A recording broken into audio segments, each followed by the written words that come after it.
Russell viper এই সাপের আতঙ্কে গোটা দেশের মানুষ, আপনি যেখানেই যাবেন এই প্রাণীটাকে আপনি দেখতে পাবেন। এটা হচ্ছে এত বিষধর একটা প্রাণী, আপনাকে একবার সবল দিলেই আপনি সাথে সাথে শেষ।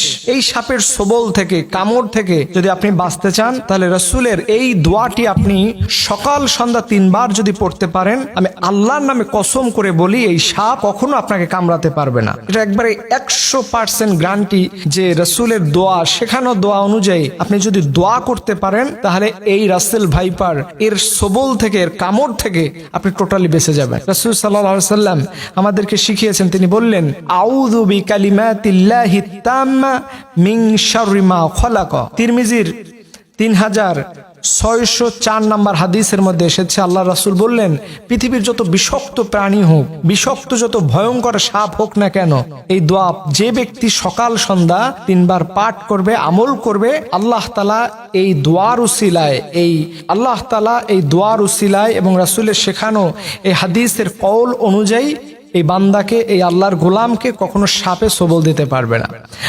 আমি শুনলাম নাকি এই সাপকে দমন করার জন্য অলরেডি ব্যাপকভাবে প্ল্যান প্রোগ্রাম নেওয়া হচ্ছে গভর্নমেন্টের পক্ষ থেকে, যে কিভাবে করে মানুষকে মুক্ত করা যায়। এবং কিছু কিছু জেলাতে রেড জোন জারি করা হয়েছে, যাতে এই এলাকার মানুষ সতর্ক থাকে, বাচ্চারা যেন অ্যাভেলেবেল ঘর থেকে বের না হয়, কৃষকরা যেন খুব সহজে মাঠের মধ্যে বের না হয়ে যায়।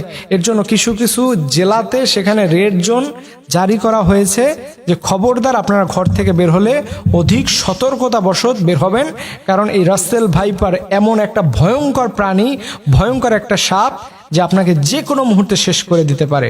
সো এই বিষয়টা আমাদেরকে প্রতিহত করার জন্য আল্লাহ রাসূলের এই শেখানো দোয়া আমাদের শিখে নেওয়া উচিত।